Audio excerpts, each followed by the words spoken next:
Welcome प्यारे प्यारे बच्चों। आज हम सॉल्व करेंगे अभ्यास 2A। हम क्या सॉल्व करेंगे बच्चों? अभ्यास 2A। हमारा पहला प्रश्न है, सबसे छोटी पूर्ण संख्या बताइए। तो क्या आप मुझे बता सकते हैं कि सबसे छोटी पूर्ण संख्या क्या है? वेरी गुड, सबसे छोटी पूर्ण संख्या है 0। सबसे छोटी पूर्ण संख्या क्या है? 0, क्योंकि इसके बाद आता है 1 है, वो प्राकृतिक संख्या भी है और पूर्ण संख्या भी है, लेकिन 1 से छोटा है हमारा 0।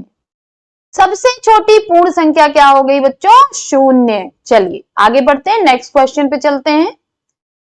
नेक्स्ट हमारा क्वेश्चन कह रहा है कि संख्या रेखा पर निम्नांकित पूर्ण संख्याओं को प्रदर्शित कीजिए। 0, 1, 2, 3, 4, 5, 6 और 7, इनको हमें संख्या रेखा पर प्रदर्शित करना है। तो इसके लिए सबसे पहले हमें संख्या रेखा बनानी होगी। तो आप अपने कॉपी में जो है वो पेंसिल की सहायता से बनाएंगे बच्चों, और मैं यहां इसकी सहायता से ड्रॉ करूंगी। ओके, ये हमने खींच दी एक संख्या रेखा। अब यहां पर हम लगभग बराबर दूरी पर निशान लगाएंगे। आप लगाएंगे तो आप स्केल से लगाएंगे बच्चों, ठीक है। मैं इसको पेन की सहायता से लगा रही हूं, थोड़ा बहुत दूरी में कन्वर्ट हो सकता है। आप इसको अपने स्केल से नापकर 1-1 सेंटीमीटर या 1-1 इंच की दूरी को नाप लेंगे। सबसे पहले हम यहाँ पे डिनोट करेंगे 0, उसके बाद से 1, उसके बाद 2, फिर 3, फिर 4, 5, 6 और 7। हमें केवल 7 तक रिप्रेजेंट करना था, तो इस तरह से हम इसको रिप्रेजेंट करेंगे। चलिए अब हम अपने नेक्स्ट क्वेश्चन पे चलते हैं। कह रहा है कि 3 क्रमागत पूर्ण संख्याओं में पहली और तीसरी संख्या का योगफल 28 है, तो संख्याएं ज्ञात कीजिए। इसको हमने अपने पिछले वीडियो में टीएलएम की सहायता से भी समझा था। ये क्या कह रहा है कि पहला और तीसरी संख्या का योगफल क्या है? तो हम यहाँ पे लिखेंगे पहली प्लस तीसरी संख्या बराबर क्या है? 28। तो मध्य की संख्या क्या होगी? हमने सूत्र पता किया था, मध्य की संख्या होगी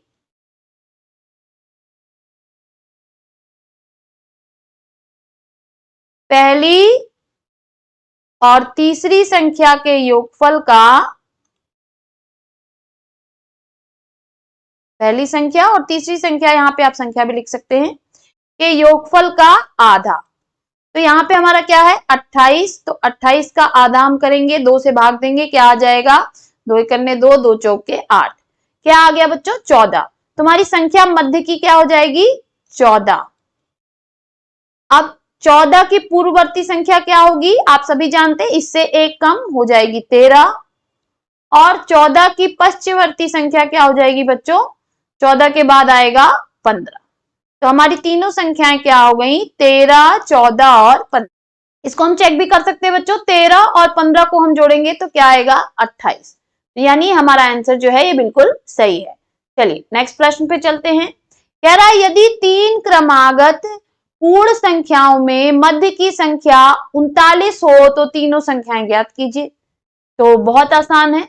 तो मध्य की संख्या हो गई हमारी 39, तो इसके पहले की संख्या क्या होगी? इसके पूर्ववर्ती संख्या। तो हम 39 में से 1 घटाएंगे तो क्या आ जाएगा? 38। तो हमारी इसके पहले की संख्या क्या हो गई? 38। फिर हमको पीछे की संख्या ज्ञात करनी है, तो 39 में हम 1 जोड़ देंगे, यानी इसकी उत्तरवर्ती संख्या, तो क्या आ जाएगी? 40। तो हमारा आंसर क्या हो जाएगा यहाँ पे? 40। तो तीनों संख्याएं क्या हो गई क्रमागत? 38, 39 और 40। ये हो गया हमारा बच्चों आंसर, हो गया ये हमारा। चलिए आगे बढ़ते हैं, लास्ट क्वेश्चन हमारा, बहुत छोटी एक्सरसाइज है ये। 5वां प्रश्न कह रहा है कि प्राकृतिक संख्याओं के समूह में किस संख्या के सम्मिलित कर लेने से वह पूर्ण संख्याओं का समूह बन जाता है? इसको मैंने आपको पीपीटी के जरिए समझाया था। देखिए ये हमारा है प्राकृतिक संख्याओं का समूह, जिसको हम एन से डिनोट करते हैं। ये 1 से शुरू होता है, 1, 2, 3, 4, 5 एंड सो ऑन। कह रहा है कि इसमें कौन सा समूह हम सम्मिलित कर लें, कौन सा ऐसा नंबर है जिसको हम इसमें जोड़ लें तो ये क्या बन जाए, ये हमारा बन जाए पूर्ण संख्या यानी होल नंबर। तो इसमें हमको क्या जोड़ना है बच्चों, इसमें अगर हम केवल शून्य को बढ़ा दें तो क्या बन जाएगा, हमारा पूर्ण संख्याओं का समूह बन जाएगा, जिसको हम होल नंबर से लिखते हैं। ये हो गया हमारा पूर्ण संख्याओं का समूह। और ये है हमारा प्राकृतिक संख्याओं का समूह। तो हमारा आंसर क्या हो जाएगा बच्चों, हमारा आंसर हो जाएगा कि शून्य। हमारा आंसर क्या हो जाएगा, शून्य। तो प्राकृतिक संख्याओं के समूह में यदि हम शून्य को सम्मिलित कर लें तो वह पूर्ण संख्याओं का समूह बन जाता है। यहाँ पे हमारी ये एक्सरसाइज खत्म होती है बच्चों। इसके आगे हमें पूर्ण संख्याओं के गुणधर्मों पर चर्चा करनी है। तो मिलते हैं नेक्स्ट वीडियो में, तब तक के लिए पढ़ते रहिए, आगे बढ़ते रहिए। बाय बाय बच्चों।